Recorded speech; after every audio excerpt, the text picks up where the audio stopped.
మధ్య. ఓకే. తులసిబాబు కోసం కోర్టుకు వెళ్ళాడట ఈయన. వినిగండ్ల రాము కొడాలి నాని మీద గెలిచిన ఆయన.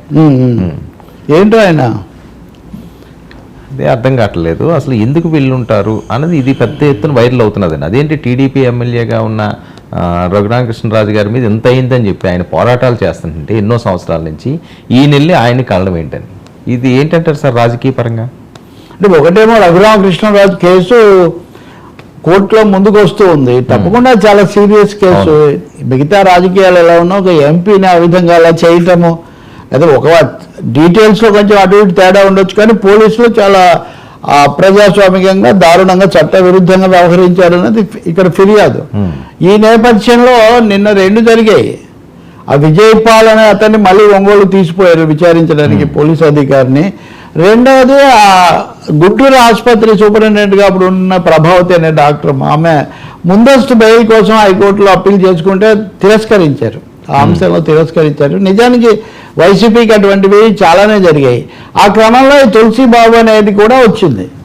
ఇప్పుడు ఈ తులసిబాబు అనే ఆయన A6 రఘురామకృష్ణరాజు కేసులో బహుశా చూస్తే ఆకారాన్ని బట్టి బరువుని బట్టి చూస్తే తన గుండెల మీద కూర్చుంది ఆయనేమో అని ఒక సందేహము మీడియాలో చలామణి అవుతుంది. పోలీసులు కూడా సూటిగా చెప్పారు, నేను ఆ పత్రాలు ఇంకా చూడలేదు.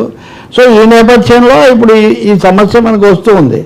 దీంట్లో మరి పోలీసులు అతన్ని అడుగుతారా, అతను ఏం చెప్తాడనే విషయం ఒకటైతే, నిజంగా మీరు అనేది మిస్టరీనే. రాంబాబు మిస్టరీ అనేది ఆయనే చెప్పాలి. ఈ సందర్భంలో వైసీపీ వాళ్ళు కొంతమంది ఏంటంటే అనవసరంగా మాకు ఆపాదిస్తున్నారు, కానీ ఆయన నిజానికి మీకు సంబంధించిన ఆయన కొన్ని కథనాలు కూడా మధ్యలో వదిలి ఉన్నారు. ఈ తులసి బాబు ఈయన కేసు, ఈయన బ్యాక్గ్రౌండ్ చాలా ఉందని. ఇంకా ఈ సోషల్ మీడియా మాయాజాలంలో ఏది నిజము, ఎప్పుడు ఎవరితో ఉన్నారు కూడా మనం చెప్పడం ఒక కష్టంగా మారుతున్న పరిస్థితి. ఇందాక మనం మాట్లాడుకుంటున్నట్టుగా ఆఫీసర్ల సమస్య కూడా ఇక్కడ వస్తుంది. వీళ్ళందరూ ఆఫీసర్లు, ఐపీఎస్లకు, అదేమో ఐఏఎస్లు, ఇదేమో ఐపీఎస్లకు సంబంధించినటువంటి వ్యవహారం. జత్వాని కేసులో కానీ ఇంకో దాంట్లో కానీ ఇవన్నీ వస్తున్నాయి, క్రాస్ పర్పసెస్ వస్తున్నాయి. దానికి చూడాలి మనం. ఈ కేసుల్లో ఇంకోటి కూడా చెవిరెడ్డి భాస్కర్ రెడ్డి మీద పోస్కో కేసు పెట్టారు. అది ఏంటంటే ఆయన ఏదో వేరే అని కాదు, ఒక చిన్న అమ్మాయి మీద అత్యాచారం జరిగిందని ఆయన బహిరంగంగా చెప్పాడు. ఆ స్కూల్లో ఆ పాప పేరు కూడా బహిర్గతం చేశాడు. చేయకూడదు, పిల్లల పేర్లు అసలు మా మహిళల అత్యాచారం కేసుల్లో పేరు ఐడెంటిటీ బయటపెట్టకూడదు అనేది ఒక ప్రాథమిక సూత్రం. ఇక్కడ చిన్న పాప కూడా మైనర్ కూడా కావడంతో ఇది మరింత కాంప్లెక్స్. కానీ ఆయన ఆ పని చేశాడు అనేది ఆయన మీద ఉన్న ఆ పేరు, దాంతో పోలీసులు కేసు పెట్టారు.